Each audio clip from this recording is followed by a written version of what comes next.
Time to buckle up, folks, because I've got a lot to say about this one. There was a lot of hype for Kingdom Hearts 2 building up to its release back in 2006, or late 2005 if we're talking about the Japanese version. It was propped up to be bigger, faster, and better than the first game in every possible way, and even now many people consider it to be the best entry in the franchise. Like the first game, I'm no stranger to this entry, having played it back on the PS2 not long after it came out. I even still have that copy, which I got from Shad's back in the day. So I'll be comparing my memories of the PS2 version to my recent run through the PS4 remaster, which has the extras from the Final Mix release, which added in a decent chunk of content compared to the original release. So it's time to step in and see if Kingdom Hearts 2 lives up to its hype and the legacy of the first entry, or if it's just another typical direct-to-DVD Disney sequel.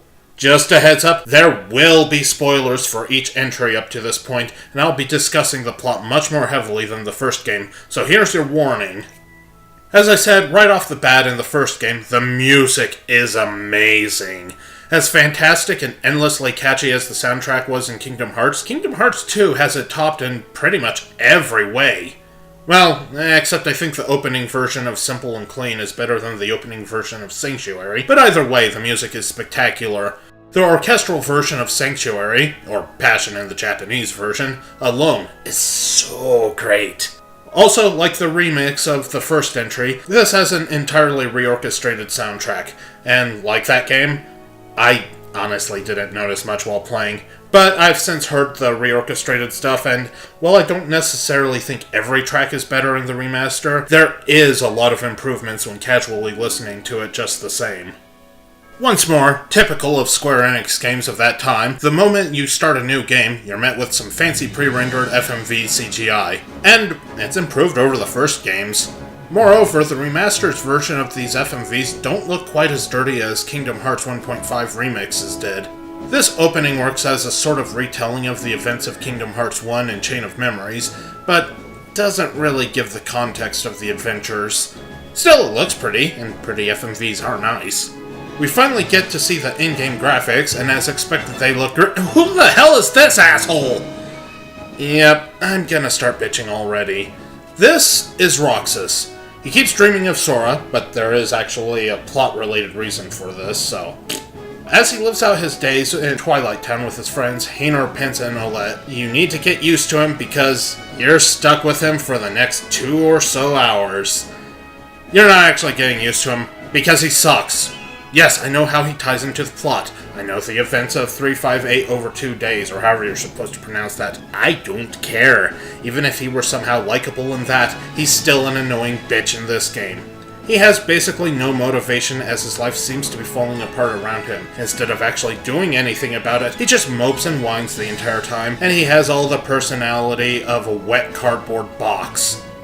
Oh, and by the way, this prologue has pretty much nothing to do with the rest of the game. It's just a monotonously long tutorial, and not a particularly interesting one either. Anyway, you've probably noticed the game's graphics are nothing short of gorgeous and hold up amazingly.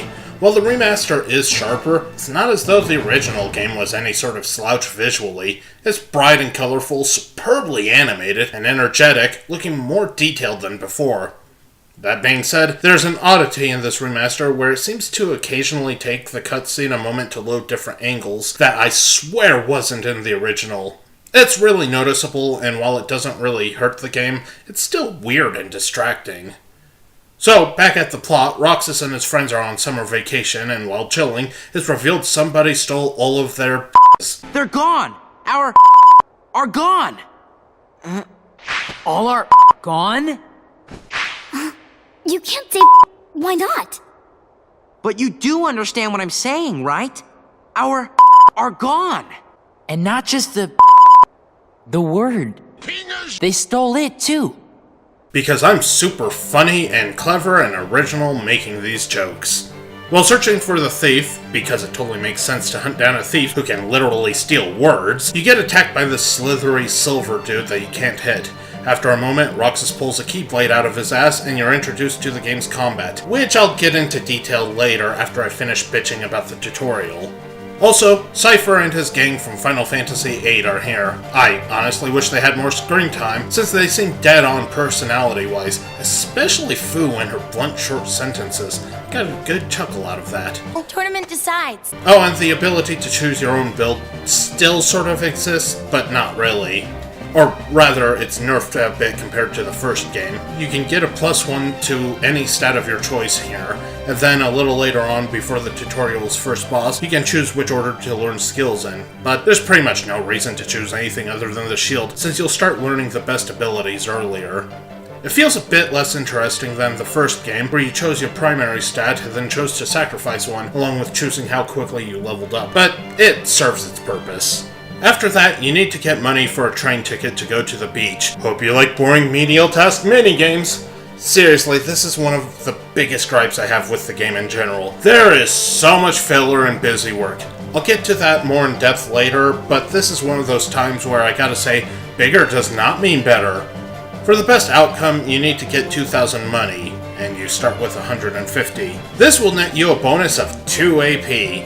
The fastest way to do this is to spam the letter delivery minigame, and by the end of that, you'll want to strangle the soundtrack because you'll be so sick of that song. Roxas trips and gets robbed by Ansem, who nobody else sees, ruining everybody's trip, because he sucks. Then he starts dreaming about Sora some more. It turns out the whole thing is just some kind of simulation of the real world, except that the other world is actually a real world, but not. Don't think too hard about it, this game's plot is really, really dumb. Also, that guy with the fancy wrap on his head is Diz. He's voiced by Christopher Lee. That's actually really awesome. In all honesty, the voice acting in this game is pretty solid. While the recasting of Ansem from Billy Zane to Richard Epcar is disappointing, Epcar doesn't give a bad performance. And really, most of the acting in general is a step up from the first game. There's a few other recasts, such as George Newbern as Sephiroth, but then he barely spoke in his cameo in the first game, where he was portrayed by Lance Bass. While here, he's considerably more chatty, and he brings the same excellent, chilling voice he does in the Final Fantasy VII prequels and sequels. Aerith has a new voice actress, with Mandy Moore being replaced by Mina Suvari, who also did the voice in Advent Children, but she's not as good in this as she was in that. David Boreanaz was replaced by Doug Erholtz as Squall. Yeah, no Leon joke this time, I'm just calling him Squall. And honestly, he probably gives the best performance of the recasts. Even Roxas, whom I absolutely despise as a character, is given a good performance by Jesse McCartney for the most part. David Gallagher sounds less monotone and more active in the role of Riku, which is really great as he was well cast voice-wise before. Perhaps the strangest thing is Sora himself. As mentioned in my Chain of Memories video, puberty hit Sora like a brick. Same voice actor, but he sounds pretty different in this game. Haley Joel Osment, however, still brings his all and plays the part well, though sometimes I swear the sound mixer increased the volume on Sora's lines and makes him really loud compared to everyone else. Roxas briefly meets Naminé from COM, and then gets distracted and attacked by more of those little silver guys after another bit with Cypher. These things are called nobodies, by the way, and this specific type is a husk. You can't hit them, but after a while you pop out in what's basically the tutorial area from Kingdom Hearts 1, complete with a wannabe nobody version of Darkseid. Afterwards, there's more stuff with Naminé, then Ansem pops out and pushes you into a black hole. Then Roxas wakes up after being unconscious, and his friends see him seemingly hanging out with Cypher. And instead of just explaining that he was attacked by the thief monsters again, he says nothing and wonders why his friends are pissed at him. Never mind that he was supposed to go to the beach with them, as his friends had somehow gotten more money to take the trip. Good job, douchebag! The next day is a tournament Roxas and Hayner are competing in, and if you haven't noted it yet, this is another annoyance with the prologue. Remember how in the first game's prologue you were given various tutorials, but in between the stuff you had to do, you could, run around the island and challenge the other kids, stuff like that? Meanwhile, this game's opening hours feel very on rails by comparison. I could just be nitpicking here, especially for a tutorial, which, typically tend to be straightforward, but I feel like this just drags on so much. Anyway, the tournament itself is alright. Smacking Hayner around is kind of fun, and seriously, he's almost as much of a dick as Roxas is. Then you get to slap Vivi from Final Fantasy IX around, which Makes me feel bad. Of course, while fighting him, nobodies pop out and freeze time again, because that's a thing that keeps happening, and you get to fight the best part of Roxas' story. Axel! Not only is he expertly voiced by Quentin Flynn, but he's just a legitimately likable character. And then he and Diz both yell at Roxas for a while until he whines about his friends and snaps back to reality, or whatever this equivalently is. Last fight in the tournament is against Setzer from Final Fantasy VI, who's just kinda here for a cameo. Well, at least it's a good shout out. After the tournament, Roxas and his buddies sit on top of the clock tower, and like a douche, Roxas tosses parts of his trophy at his friends. They could have fell, you dickbag. Seriously, Pence almost falls to his death, and then Roxas falls off. Karma, bitch! As he's falling, the scene cuts to Kairi, who suddenly remembers Sora was a thing because she and everyone forgot Sora. More on that later, but it's something that still doesn't make any sense to me after all this time. During this, we also find out that Axel is an assassin working for Organization 13, the antagonists of Chain of Memories. Seriously, if you didn't play or watch that game's story, you're gonna be drooling in confusion at just how little any of this shit makes sense. Turns out the organization wants Axel to kill Roxas for defecting, despite Axel's protest that Roxas is being held captive. Then they threaten to turn him into a husk, which I'm kinda wondering how that works. Is it like a lobotomy? Unfortunately, Roxas wakes up just fine the next day because he couldn't give me any joy by letting the little shit die a pathetic, embarrassing death. They realize they still have some homework before school starts back up, and they need to write a report about something.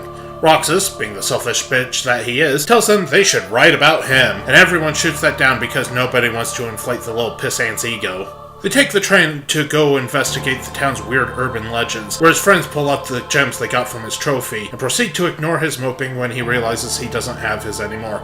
Again, karma, bitch! And here we have more filler! The game has you jump around solving mysteries that aren't even remotely interesting or exciting, save for the one where you fight your own reflection and chase a dog. Despite Roxas explaining what happens, everyone just looks at him like he's an idiot because, let's face it, he is. And then they all wait for the ghost train, which Roxas sees but nobody else does because plot. There's some more stuff with Nominee, briefly, then it does some flashbacks to KH1 and Chain of Memories, ending with an in-game rendition of the Another Side, Another Story bonus ending from the first game, which honestly looks amazing, even when compared to the excellent CGI the sequence originally had. The next day, Roxas meets up with his friends, who no longer acknowledge his existence, and run right through him. He's then set upon by Axel, who gets frozen as Diz tells him to go to the mansion where he saw Nominee before. There's more "you're not who you think you are" exposition, and we find out that Roxas was a member of Organization 13, the one who fought Riku in the Another Side sequence, meaning that he is a nobody. Okay, so a nobody is a non-person born when a person loses their heart. Since Sora sacrificed himself to save Kairi in the first game, Roxas was created, and basically all of this prologue has just been trying to get Sora whole and complete, hence why it's ultimately kinda meaningless. You could cut out the entirety of Twilight Town and it would honestly affect very little in the overall plot of the game. It's not even the idea I dislike. Sora having another self running around as a separate entity born from his sacrifice in the first game could have been incredible. It's just that Roxas sucks. Anyway, he gets attacked by Axel, shows that he can use 2 Keyblades, even though Sora can't do that normally, despite, Roxas being a part of him. And Diz tells him to go back to Sora some more as Roxas throws a temper tantrum, finally gives up, and completes Sora at long effing last. They try to make it sound all sad and tragic, but I find it difficult to care for the character whose entire personality was whiny, boring cardboard cutout with no motivation beyond being whiny and boring. And finally, we get to the actual game. Except not really. But at least now we're in control of Sora, who's considerably less annoying than Roxas. Oh, sure, Sora is a lot dumber in this entry, but at least he's not whining all the time. I think joining back with Roxas is what made him be a dumbass to begin with, since he wasn't a complete drool monkey in KH1 or Chain of Memories. Prove me wrong, Internet! I dare ya! Sora wakes up, immediately ignores the fact that he was in a fancy test tube thing, and is driven by his instincts to go pester Hainer, Pence, and Olette, because symbolism? Okay, don't get me wrong, I understand what they're trying to do here, but at the same time, it just does not work. Anyway, Hayner acts like a dick and ignores Sora, who then heads to the station where he gets attacked by nobodies and is rescued by King Mickey, who's now sporting a leather coat like Organization 13. And, yeah, it doesn't work. You can't make Mickey Mouse look like a badass. He can do cool things, I'm fine with that, but the shonen anime black leather thing just doesn't work here. Either way, he gives you some money and tells you to get on the train, sends you off to meet Yen Sid, whose name is Disney backwards. Also, he knows what is what and is supposed to help you. After he F's off, Hayner pops up to apologize for being a dick and makes Sora cry. Because, Roxas. Again, I get what they're trying to do, but there's just no emotional value here because Roxas did nothing to endear himself to me. After the train ride, we meet Pete, who was working for Maleficent trying to get into Yen Sid's tower, and I'll be totally honest. Pete is probably the best part of the Disney stuff in this game's story, but I'll get to that later. The trio meets Yen Sid, who gives Sora some exposition about how to travel between worlds, has the three fairies from Sleeping Beauty give him some new pants that eat party members. I swear I'll explain that in a bit, and the gummy ship. I'll get to that in just a moment. Also, Maleficent resurrects because nobody stays dead for long in Kingdom Hearts. From here, you're sent to Hollow Bastion, and... Okay, have you noticed just how annoyingly linear this all is? You're still not free to explore at this point. Anyway, you've still got to use the gummy ship to get from world to world, except now it sucks. Yeah, I'm talking about the gummy ship before the actual main game stuff. I'm weird, shut up. And if you saw my review for the first game, you know how in my older age, I've come to love the gummy ship's customization and blasting through gummy missions with it. Instead of the short linear shooter stages, you have fancy-looking rail shooter stages that often just drag on and wind up being painfully unfun. There are some things that help, like an option that automatically charges your shots so you don't have to constantly mash, but I don't think I had a single ounce of fun on these. Plus, you can beat most of them by just repeatedly turning your dodge button into mush, outside of a few encounters. In fact, be ready for me saying similar things for the future of this review. As for the customization, I'll be honest, I didn't understand it at all. The first game's gummy ship customization could be confusing at first, but once you got the hang of it, it became rewarding to create your own ship, which was usually just a wall of guns, but that's okay. I mean, at least I got the gist of it. 20 years later, to be sure, but I figured it out just the same. This game's customization just didn't seem to make much sense to me, so I wound up using the preset blueprints I kept getting after each snore of a mission. I'm always legitimately surprised when I hear someone say they prefer these missions in KH2, because I just can't figure out what's better about them beyond the flashy visuals. And as I said before, they can drag on for a while in many cases. To the game's credit, you do only need to do each one once. There's no need for the warp option to be unlocked like the original Kingdom Hearts, but I still found it more aggravating here overall. The whole thing just feels clunkier in general. Eventually, you land in Hollow Bastion, but rather than in the castle, you get to explore the town. Well, you get to see a small bit of the castle, but it's still kind of neat seeing the town. You reunite with Squall, Yuffie, Sid, Aerith, and even Cloud, although the only one who really has any real screen time is Squall. Also, Tifa's here a few times. Yuffie mentions that they only just remembered Sora, Donald, and Goofy after forgetting them for a time. This sorta ties into Chain of Memories regarding Sora's memories being rearranged by Naminé, but honestly, this bit makes no sense, and it doesn't even seem to actually matter to the plot whatsoever, making me wonder why it's even there at all. An attack happens, which scatters the pages of Pooh's book again, and you gotta repel some enemies. After more exposition, you find out how to open the paths to the other worlds, and finally, you get to the meat of the game and can start making progress. I'm not entirely sure why they felt the need for this game's opening hours to be so handholdy and linear, but good grief, this game dragged on up to this point. But now you're able to freely start flying around and choosing worlds. Returning worlds include Olympus Coliseum, although you don't actually get to do much in the Coliseum this time, with most of it taking place in the Underworld, Halloween Town, Agrabah, the 100 Acre Woods, which is still a chill-out minigame world, and Atlantica, which is now a QTE rhythm game. This is in addition to the new worlds of Land of Dragons, Beast Castle, Disney Castle, and the Timeless River, which is probably the most charming world by far, Port Royal, Pride Rock, Space Paranoids, and a few non-Disney ones. And they suck! Okay, it's not the choices that are bad. Honestly, there's some really good choices for these worlds, especially stuff like Timeless River and Space Paranoids. They look great, they're legitimately good ideas, but the layouts and designs of these worlds is so boring compared to the first game. It doesn't matter if they're wide open areas or smaller claustrophobic locations, almost all of them are flat, dull, and lacking in exploration.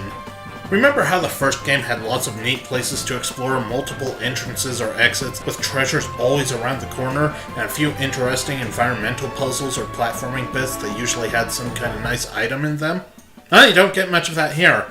Despite some areas having things like skateboards to get around with, it's not particularly fun to do. You can't ride them from area to area, making it tedious needing to remount them in each screen. And while you can occasionally find things lying around, it never really feels like you actually have to go out of your way to get them. But how about the gameplay? Now, how can I put this nicely? It's kind of a dumb button masher, to be honest. And by kinda, I mean really one. Like, Muso levels of mashy at times. Now, before you bring out your pitchforks and torches, I'm referring to the standard difficulty only. I am aware of critical mode. However, I am also speaking from memory of the original PS2 version on top of my more recent playthrough, and the PS2 version didn't have critical mode. Of course, in all fairness, most people that haven't played the original before are gonna just nab the remaster on modern consoles, rather than the PS2 original. But the natural reaction for most players is to play a game on its standard difficulty, and good grief, this is one of the most brain-dead easy games I've ever played. And it's not that brain-dead easy games can't be fun. Hell, sometimes I wuss out on certain games and play on easy. Not this one, though. The near entirety of the story left me feeling cold with an utter lack of effort. I legitimately felt like I sleptwalked my whole way through it. There's rarely a need to use anything beyond the basic X-mashing until it's time to use triangle. After a while, I started to feel sensory deprivation. Okay, that's an exaggeration, but I honestly never felt the need nor desire to change things up much. You see, the triangle button now activates reaction commands, which are essentially QTE abilities that may as well be assigned as I win buttons. They'll typically do absurd amounts of damage or open up the enemy for plenty of free hits. They're given out generously and can basically be used infinitely until you win. Sure, a few of them might need you to do a little bit more to activate, but most of them pop up without you doing much. It comes off very much as style over substance. Throughout the entirety of my 30 hours of the game's story, there was a single fight that proved to be an interesting experience. A late-game boss fight against that wiener Roxas. And yeah, that boss fight is great. While I wouldn't call him outright hard, he at least made me think about how to approach him, and if I had slipped up too much, I might have actually died. That's not even an exaggeration. I legitimately never saw the game over screen a single time during my playthrough. Not back in 2006, and not here. Honestly, the closest most story battles get to being particularly quote-unquote difficult mostly rely on an annoying gimmick, like summoning a bunch of enemies you have to destroy in a short amount of time, or having the ability to turn you into a dice. And even then, they're still pretty piss easy. There is more to it beyond just X-mashing and reaction commands, but because just slapping everything is so easy, there's really not a huge reason to try other things. In the first game, trying different techniques was often rewarding and could even completely change the flow of battle. Guarding was rewarding and could deflect attacks back at enemies. Arrow could save your life. Hitting an enemy weakness with an element could grant you extra technique points and even stun foes. You were rewarded for experimentation and were often encouraged to do so. It was by no means deep, but it was satisfying. But in Kingdom Hearts 2, slapping things repeatedly with your keyblade gets you really far, and the triangle button will usually get you the rest of the way. As for the other options, well, you still have magic. It no longer regenerates by slapping shit. Instead, you're given an MP bar that automatically regenerates to full when emptied. This would be pretty cool if most magic spells weren't dulled compared to the previous incarnations. You can still use them, but again, That X button mash will typically get you further, with the only really useful spells being Cure, which now empties your MP bar completely no matter how much you have left, and honestly prevented me from bothering with spells most of the time, and Reflect, which is the only way to deflect ranged attacks. They can also do absurd amounts of damage at close range for some reason. Yeah, Reflect is pretty much the only way to guard against ranged attacks now. They nerfed guard really hard as it can only deflect melee attacks, and sometimes I don't feel like it works like it should.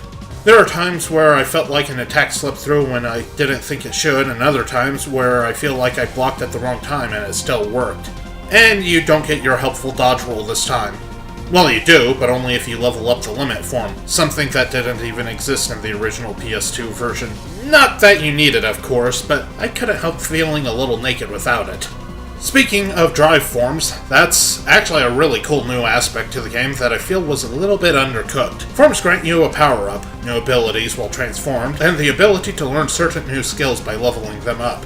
Each one has its own unique quirks, but to use them, you have to temporarily sacrifice a party member. This is what I was referring to when I said Sora's no pants eat his friends now. Valor form makes it so Sora hits harder at the cost of Goofy. Wisdom form gives him a ranged attack and powers up his magic while sacrificing Donald. Limit form requires no tribute and basically turns Sora into a turbocharged version of his KH1 incarnation. And Master and Final form both use both party members for a sizable power increase. Honestly, I like the idea behind these, but to be truthful, I barely used them. For one thing, while they do help in many situations, they're not super necessary, as again, you can slap most enemies in the face regardless of being transformed or not. The other reason is the anti-form. Let me just say this. Anti-form is freaking awesome looking. Sora becomes cloaked in shadow and runs around like a feral beast, tearing enemies apart with his bare hands and fury, accompanied by an unsettling stare of apathy born from his golden eyes.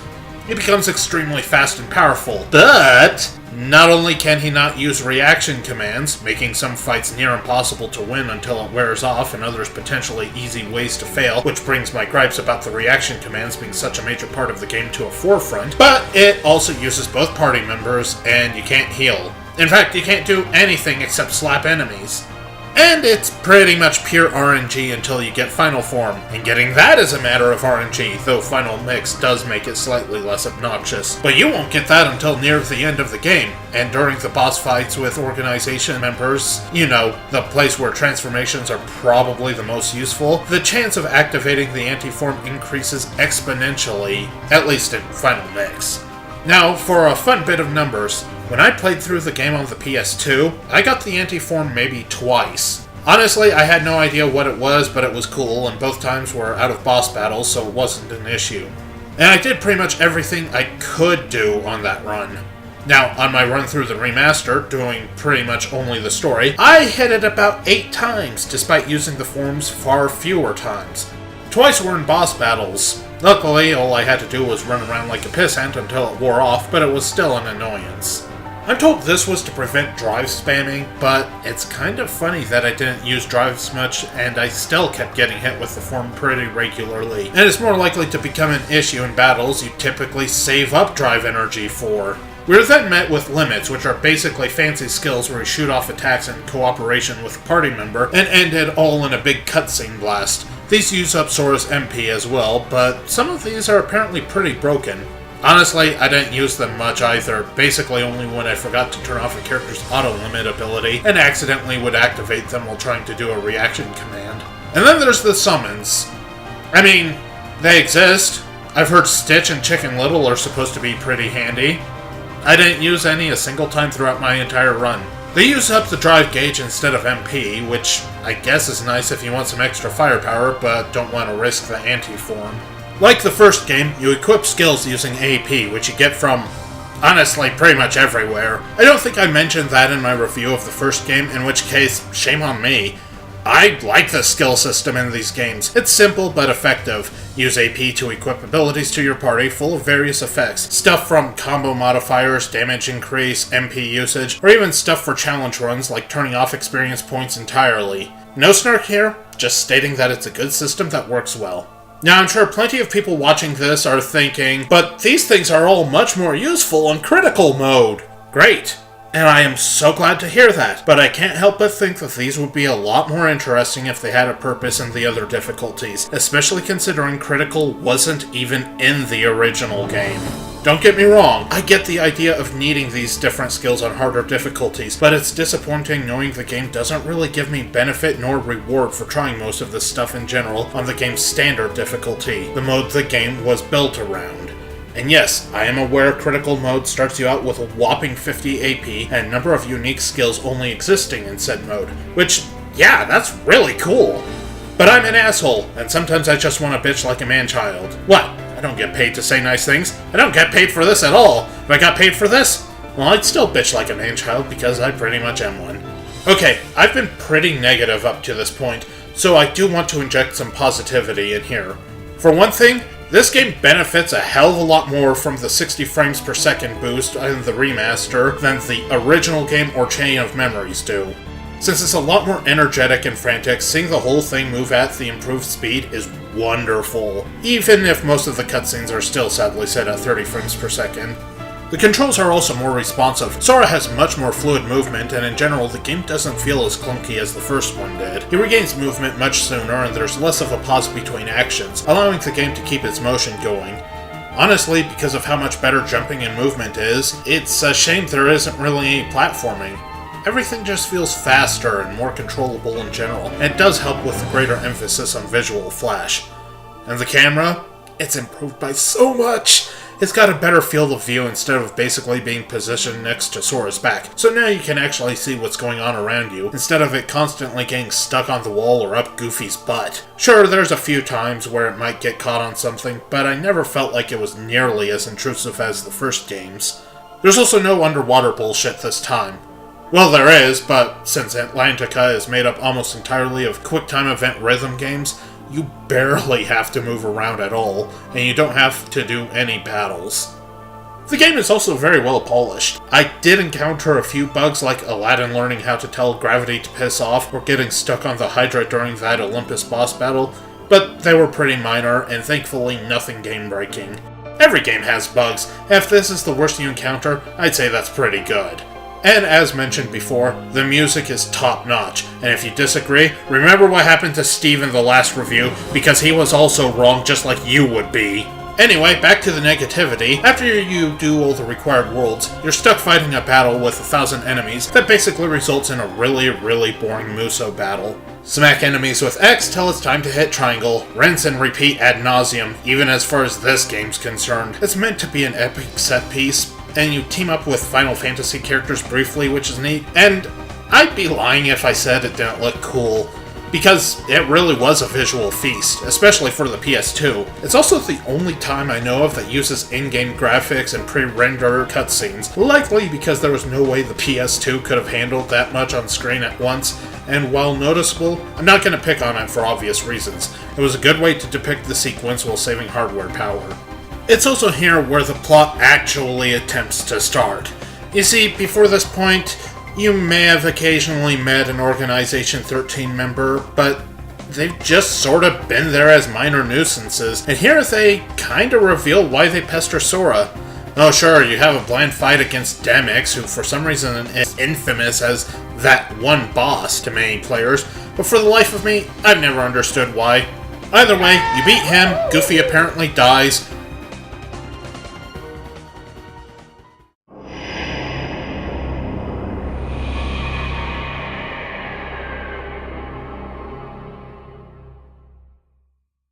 Stuff happens, Goofy gets better, and the organization's plot is revealed. Also, it turns out the main antagonist, Xemnas, is Ansem's nobody. But Ansem isn't actually Ansem, he's really Xehanort, but they'll keep calling him Ansem and refer to the real Ansem as Ansem the Wise. So, Ansem is actually Xehanort's Heartless, while Xemnas is Xehanort's nobody. Still following? Yeah, me neither. Seriously, this is one of the most pointless misdirects I've ever seen. Ansem the Wise honestly doesn't add much to the overall plot of the game, or really even the series if you ask me. Anyway, Xemnas' plan is not terrible. Every time Sora kills a Heartless, a heart is returned to Kingdom Hearts. Xemnas wants to make a Kingdom Hearts of his own to give hearts to the nobodies because they don't have hearts, even though they actually do. Or something. I guess that's supposed to be bad because it's powerful, and they're already fragments of people who have destroyed in both Heartless and Nobody forms regenerate into their original states, I think. Is Xemnas really that bad a guy? I mean, I guess if you know the whole story, yeah, this wasn't his actual plan, but honestly, this game has one of the most convoluted plots I've ever witnessed. It's like Metal Gear Solid, but without the whole, oh, Kojima actually kinda made this part make sense in hindsight aspect. Even knowing the story up to this point, this still confuses the crap out of me. Oh, also Kairi got kidnapped at some point, because of course she did. Anyway, you know all those bland Disney worlds you've already been to? Now you get to do it again! Each world, outside of the optional ones, requires you visit a second time because padding. Okay, in all fairness, this is where the game actually tries to do something different. While the first runs were largely just retellings of the Disney stories, but with Sora standing around as stuff happens, the second trips typically have new events not told in the Disney movies, and it legitimately makes things a little more interesting. So, actually, I consider basically the first half of Kingdom Hearts 2 to be almost entirely filler. Technically, a lot of this doesn't carry into the main story either, but at least it's somewhat new, and thus considerably more interesting. Of course, you might be thinking, but didn't you like the Disney stuff in the first game when much of those were just retellings? Well, yes and no. I did find some fault in them simply retelling a story we already knew, but the main contrast was that we knew about the Disney villains acting as a part of some overall scheme that eventually filled out much of the Hollow Bastion storyline. While flawed, typically each world did tie in somehow to the plot of the game itself, while the main problem with the worlds in this game is most of them just kinda exist, and don't particularly tie into the main plot at all, hence why I'm glad the second trips try something new. In other words, if they're not gonna tell the game's story, then at least I'm glad it tells the world's own new story. Speaking of which, I didn't talk much about the worlds. I mean, I mentioned how dull and boring they were in stage design, but not really what goes on in them. Well, in an attempt to make them unique, they tried to add various gimmicks to each one. Some of these work, some of them don't. For instance, in Port Royal, there's a gimmick of having to kill certain enemies in a short time limit before they escape, which is pretty But then there's also a gimmick of being able to only damage the cursed pirate crew while they stand in the moonlight, which is actually pretty cool. I like this gimmick. This is a good gimmick. Also, while on the subject of Port Royal, I just gotta say, it has some of the best looking characters on the PS2. The models here are incredible, most of the time. If you watched my Kingdom Hearts 1 review, then you might remember the term a few of my friends dubbed fish faces, which was when the game would show a character in their in-game model during the more elaborate cutscenes, causing a nasty visual clash. Kingdom Hearts 2 is honestly a lot better about it than the first game, but there's still quite a few, and when it happens in Port Royal, it goes from one of the best looking areas of any PS2 game to one of the most laughably fugly almost instantly. Not game breaking, but man, you can't unsee that shit. Anyway, most of the gimmicks are just minor annoyances, like the morale meter in Land of Dragons, which just sorta exists. It's basically a time limit and it feels arbitrary. And then you have gimmicks like the craptastic light cycle and space paranoids. God, I was so disappointed by the light cycle. When Tron was announced as a world in Kingdom Hearts 2, I was so excited. I knew it had to have light cycles, and I was certain it'd be an amazing minigame. And when I saw the images of it, whoo boy was I feeling good. I'm by no means a super fan of Tron or anything, but come on, the light cycles were badass. That could have been an amazing part of Kingdom Hearts 2, and instead it's probably the single most annoying part of the game. It's not fun. You don't really get much in the way of control, and instead of cutting foes off and making them crash into your cycle's trail, you just beat them with the Keyblade. Oh, and the controls feel pretty clunky in general during this part. Imagine my disappointment. There's also the really awful magic carpet ride in Agrabah. Honestly, it's kinda like a crappier version of swimming in Atlantica from the first game, but without the busted controls of the dolphin kick. There was also the previously mentioned case of turning Atlantica into a rhythm-based QuickTime event. Well, maybe not quite rhythm-based, as I believe it's almost entirely based on reacting to the visuals, but whatever. They're still QTEs. And after all the reaction commands being basically QTEs, these are not that bad. Yeah, I mean it. It's boring, and they're still QuickTime events, and because I am who I am, I have to mock them and pretend they're the worst thing in the world, but honestly, as far as QTEs go, especially in an optional world, these are okay. They fit the context of the world, and you occasionally get some funny fail animations if you mess up. These portions are pretty brief, too. Really, the biggest gripe is just how you can't pause during them. If you do, you gotta restart the whole thing. I found this out upon starting a song, and realizing that I just chugged an entire bottle of green tea and needed desperately to use the facilities, lest I face my musical career doing the pee-pee dance. An annoyance to be sure, but a minor one. Probably the one that leaves me with the most mixed feelings is the Pride Lands. In this world, Sora turns into a lion, and thus some of his moves are restricted, and he has weirdly slidey physics, at least when dashing. I'm not sure why he controls like he's running on ice, but there you have it. It's probably also the world with the most egregious empty space.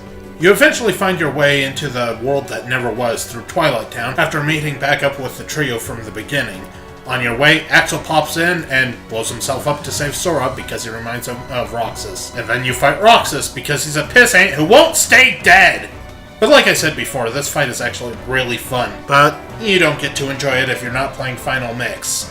After a little while, you can make it inside of Organization 13's headquarters, beat some annoying gimmick bosses that aren't particularly interesting, find out Riku has been using Ansem, but actually Xehanor's heartless body this whole time. Kairi gets a Keyblade because apparently being chosen by the Keyblade matters less than just getting one handed to you, and slaps two enemies away with it, and then does literally nothing else of note. Diz turns out to be Ansem the Wise and explodes, also King Mickey is there. Riku gets his original form back and joins the party for the final part of the game.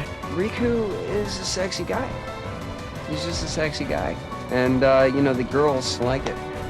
And you get to the final boss fight, at which point Mickey and Kairi get blown out the door because God forbid Kairi actually be useful one friggin' time!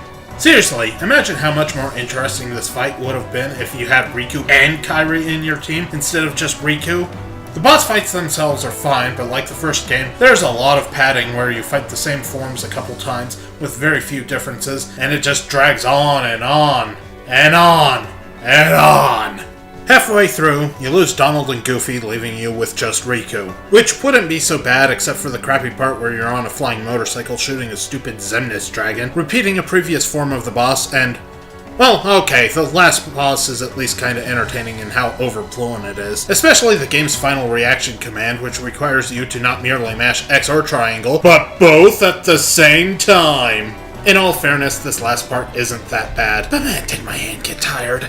Sora and Riku find themselves in the Realm of Darkness, and immediately find their way out because Kairi sent a letter in a bottle earlier in the game, and it's a repeat of the poem from the game's opening credits. They're reunited, everyone's happy, then sometime later they get a message from the king, which eventually leads into Dream Drop Distance. But that's still a long ways off, so we'll save that for another time.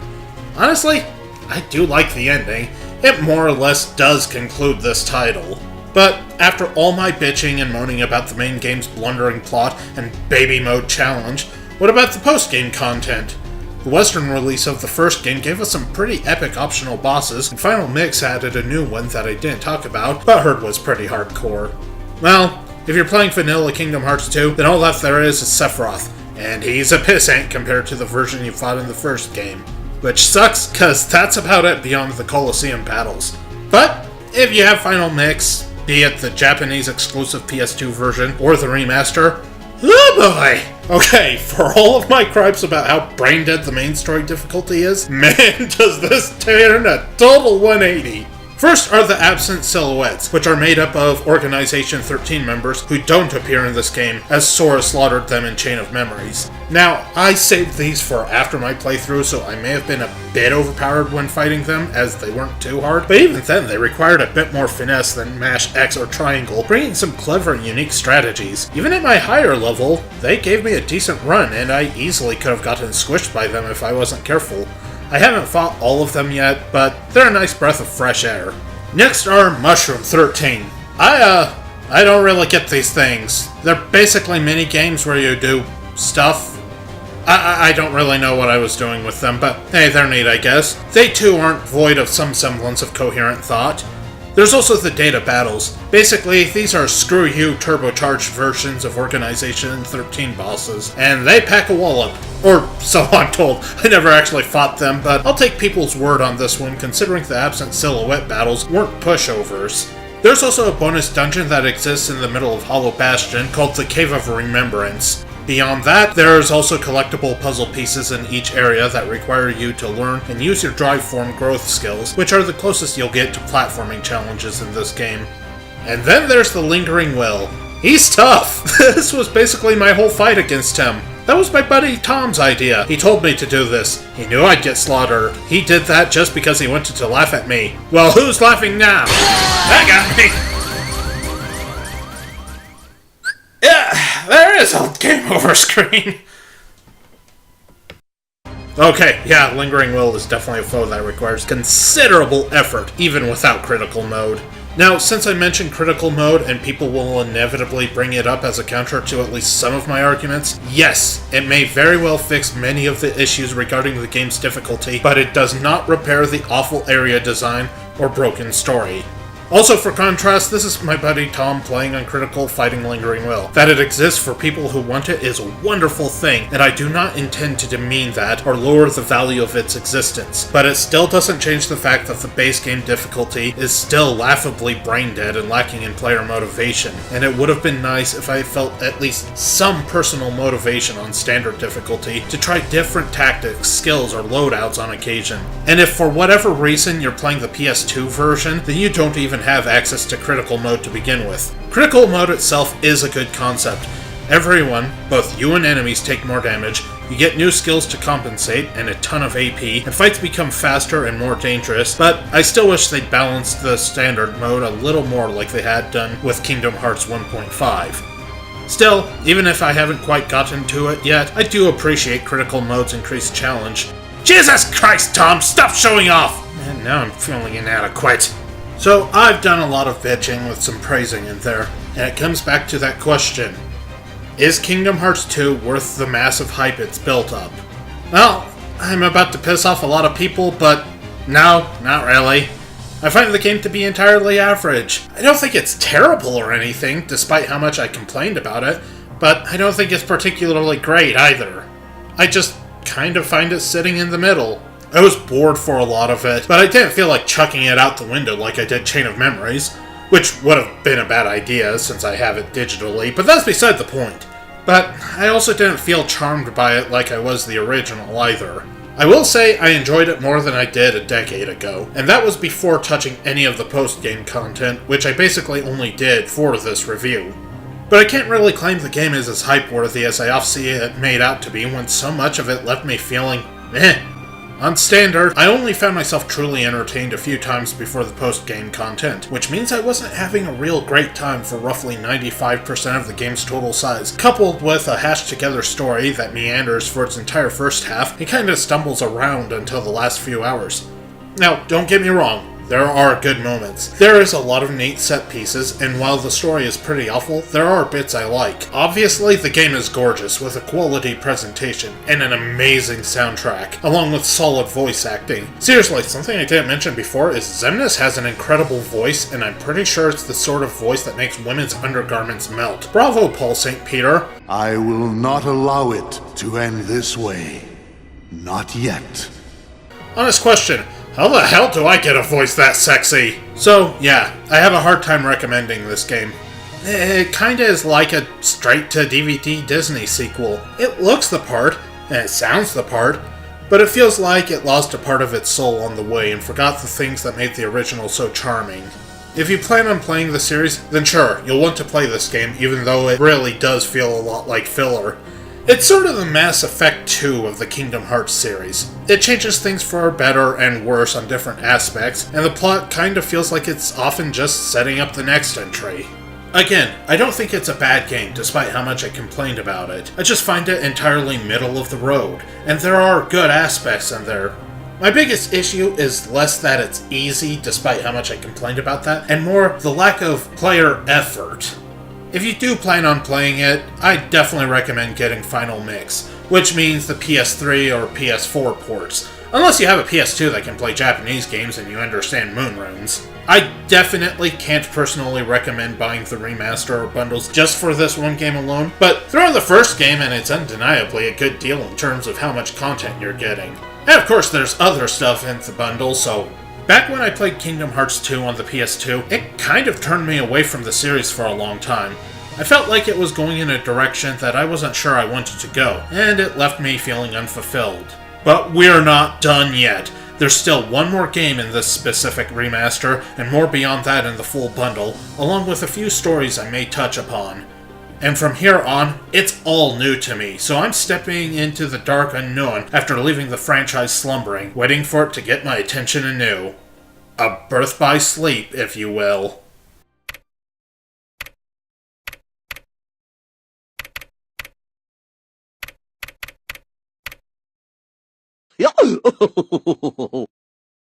Thank you guys so much for watching.